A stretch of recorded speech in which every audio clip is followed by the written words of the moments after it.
J'aimerais vous raconter une histoire vraie. Parmi d'entre vous disent que Malonga Mambala, c'est un orgueilleux. Non, non. Lors de ma révélation à Kwatulendo, le 8 août 2008, Mpungu Tulendo m'a donné des instructions fermes. Au détriment de la croyance Ngunza, afin que nous ayons l'indépendance spirituelle tel qu'il était annoncé par les anciens prophètes Ngunza. Et l'une des instructions disait que l'homme noir ne peut pas croire à la Bible et ne peut pas prier Jésus. Dans ma sagesse Congo, j'ai raisonné qu'il est mieux d'étaler d'abord la révélation aux plus âgés Ngunza avant de commencer ma mission. Quand j'ai consulté le premier témoin, il m'a répondu catégoriquement en disant qu'il ne peut pas laisser la Bible, qu'il préfère mourir dans l'esclavage, dans les dieux étrangers. Et j'ai parcouru pour aller voir le deuxième témoin, plus âgé que moi. Il m'a répondu, ce que tu dis c'est vrai, mais laisser la Bible, c'est chercher la mort auprès des Occidentaux. Après j'étais désolé, moi qui croyais qu'ils étaient des vrais Ngunza. Ah, Mpungu Tulendo, dis quelque chose. Ibuila mpeve keiza mono ya vuminasi kwa bankulu naenda monikina ndumotatu ntelu mama Johnny bie mangulu zeri zozalema na banganga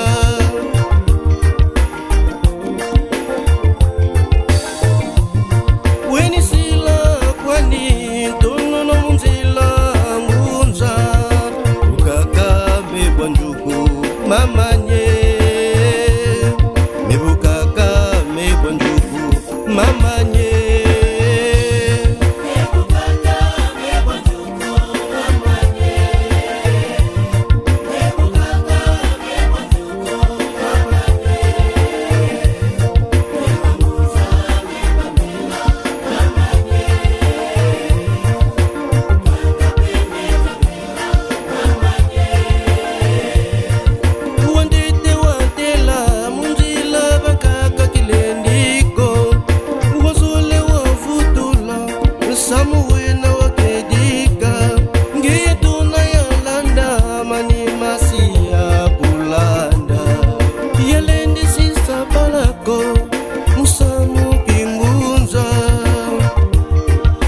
Le troisième témoin, il a dit que jamais de la vie je ne peux pas suivre les ancêtres. Voilà ma raison de ne pas être ensemble avec eux. À qui la faute?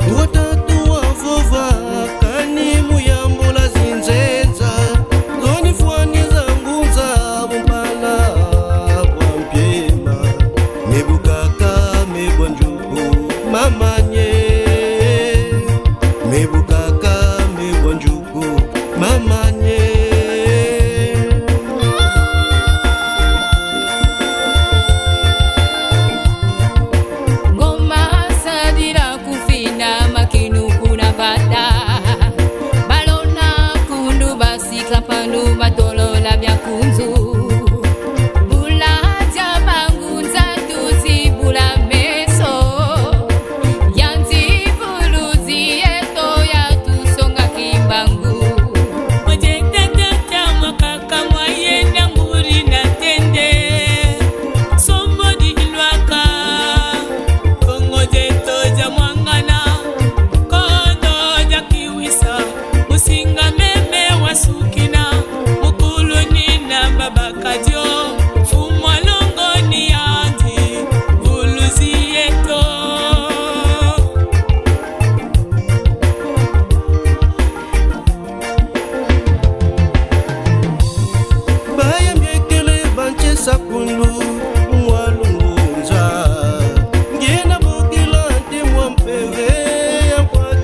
mamanye